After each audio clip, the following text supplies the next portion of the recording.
Foundation, Dr. Esther Ofe-Abuaje, the Dean of the University of Ghana Business School, Professor Justice Bawule,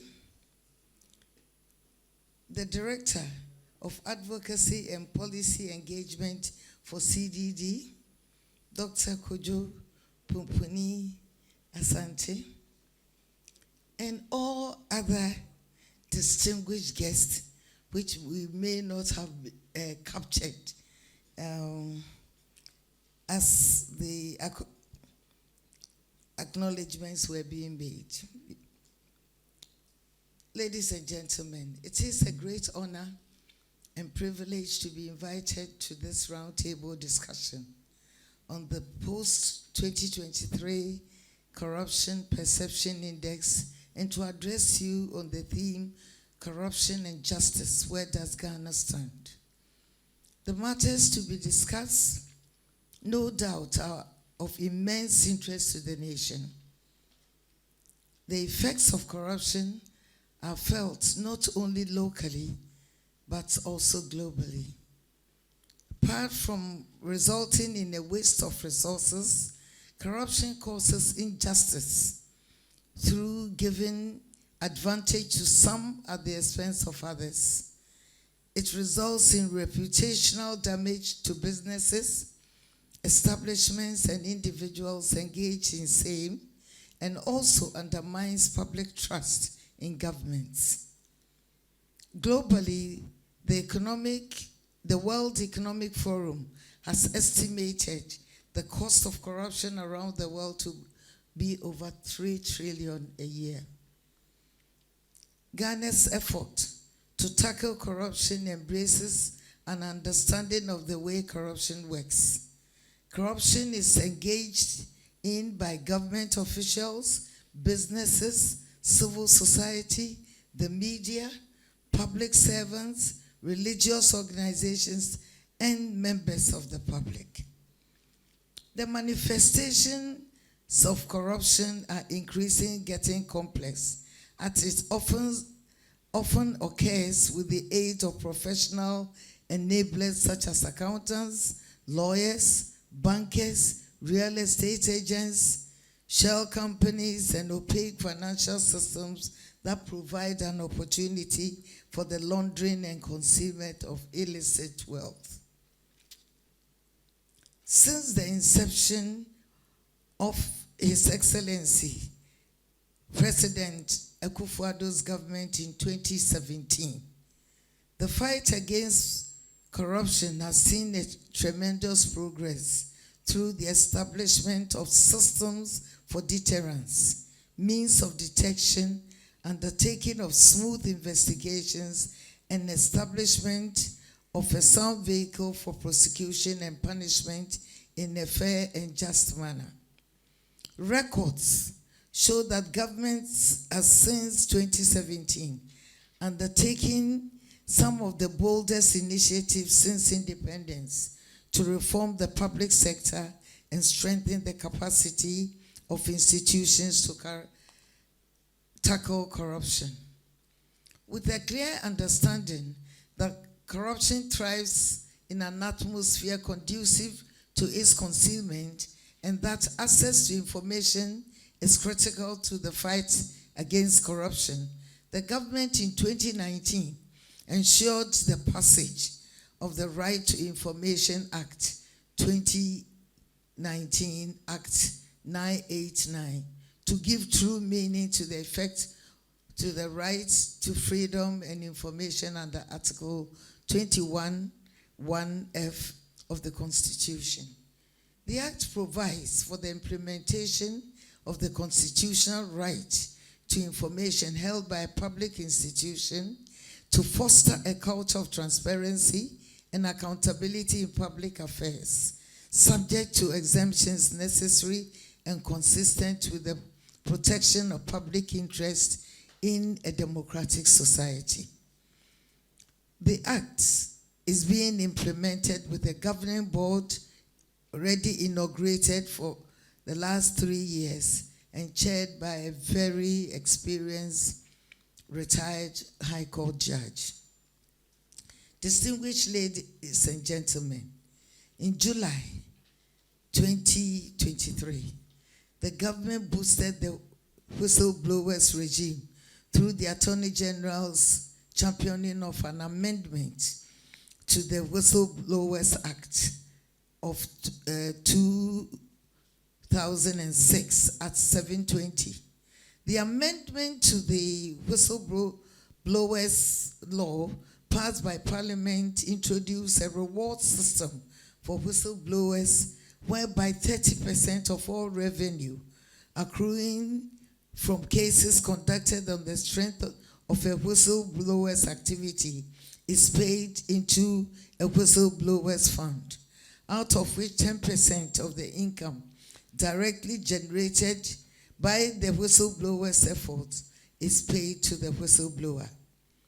Another piece of legislation passed since 2017 to strengthen the atmosphere against corruption is the Witness Protection Act, 2018 Act 975.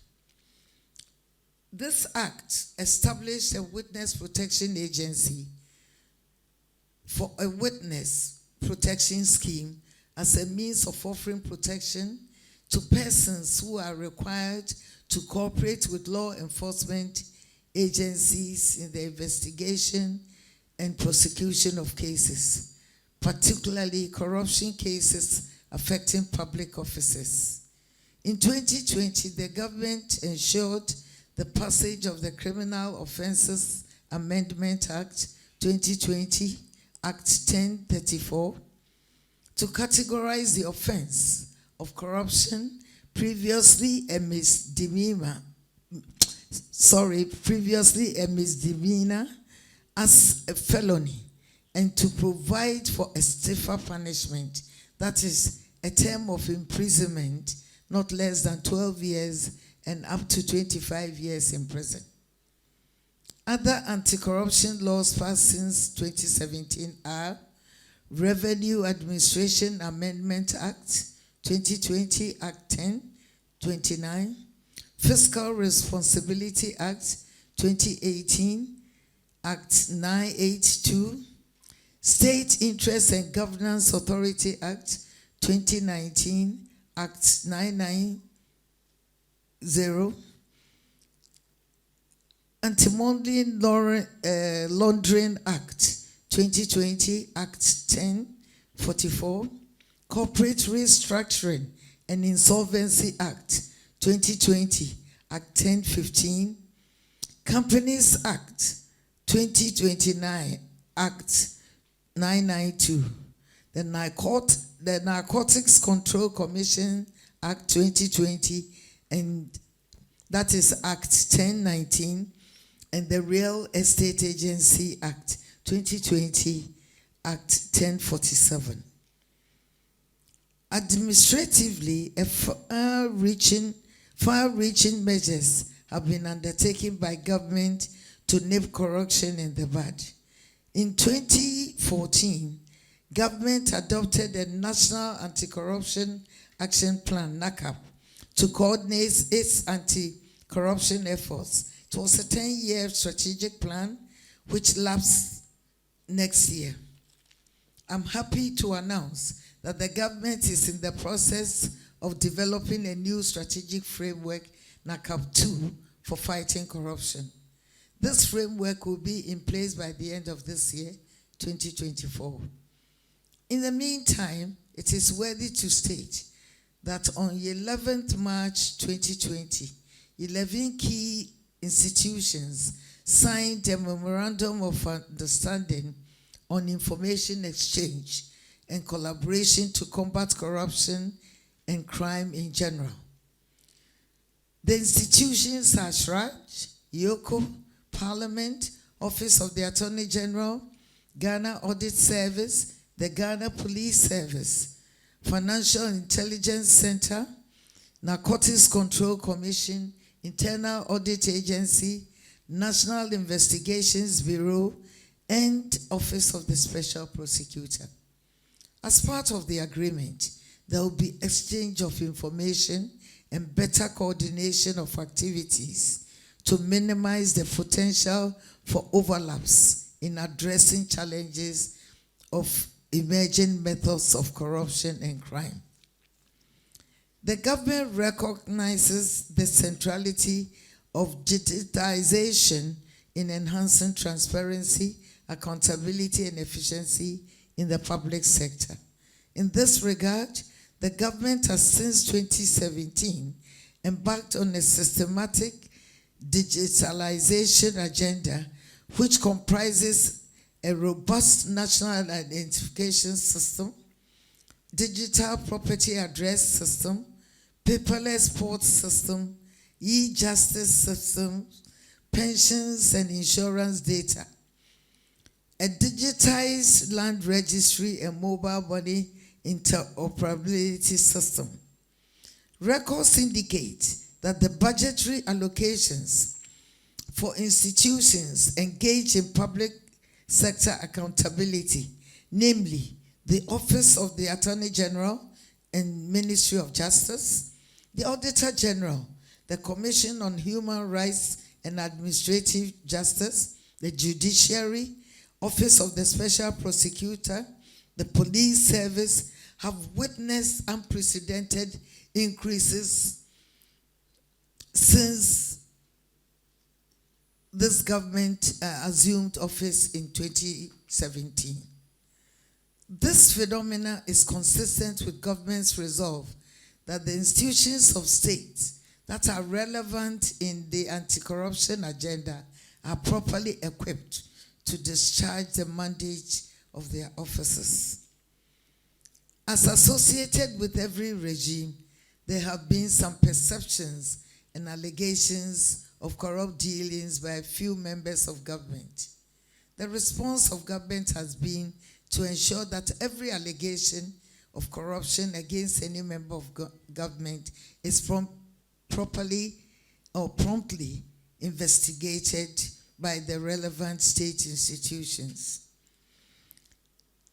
That's the OSP, SHRAG, YOCO, and CID of Ghana and Ghana Police Service, etc., have investigated every allegation of corruption made against public officers since 2017. The outcomes of such investigations have been made public, and in most situations, the allegations have not been found to be unsubstantiated.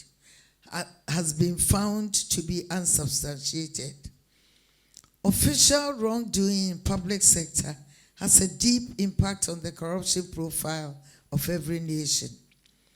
The need to lay down a set of far-reaching and perhaps a more fit-for purpose set of regulations for the conduct of public officers, which will give effect to the provisions of Chapter 24 of the Constitution on conduct of public officers, cannot be gainsaid.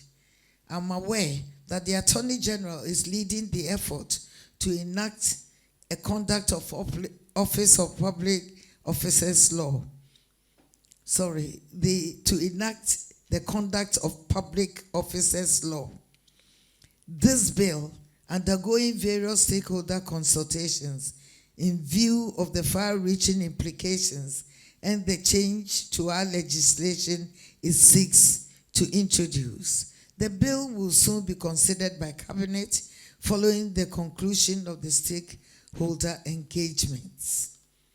When passed into law, the Conduct of Public Officers Act will follow the example of legislations in other jurisdictions like the United States Ethics in Government Act of 1978, the Public Officers Ethics Act of Kenya and UK, Constitutional and Governance Act of 2010 in addressing issues including financial portfolios held by public officers before assuming public office, links to family business, improper enrichment, care of public property, professional practices, property, investment, and shareholdings and other assets, self-dealing partially in the performance of duties, and the use of public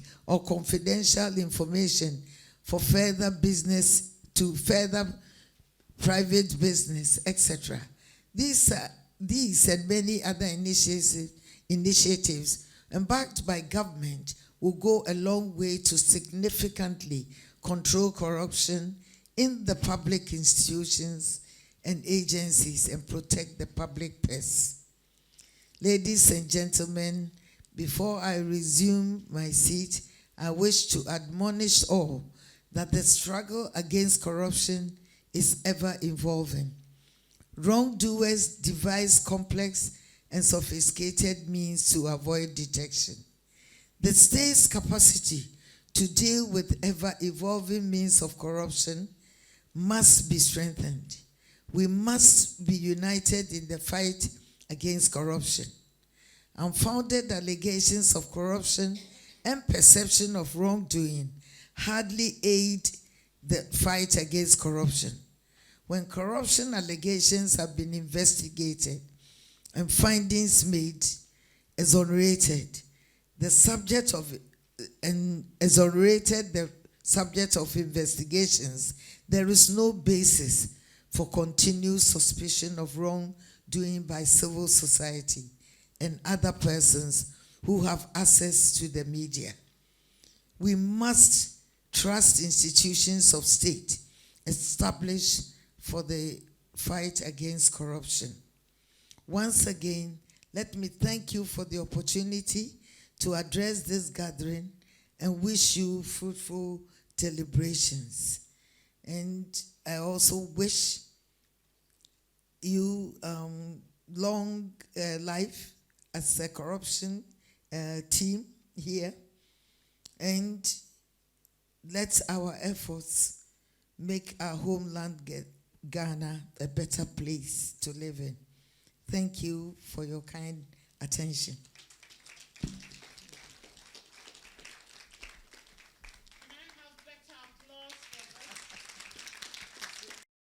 Thanks for watching. Please like, subscribe, and click on the bell for more updates.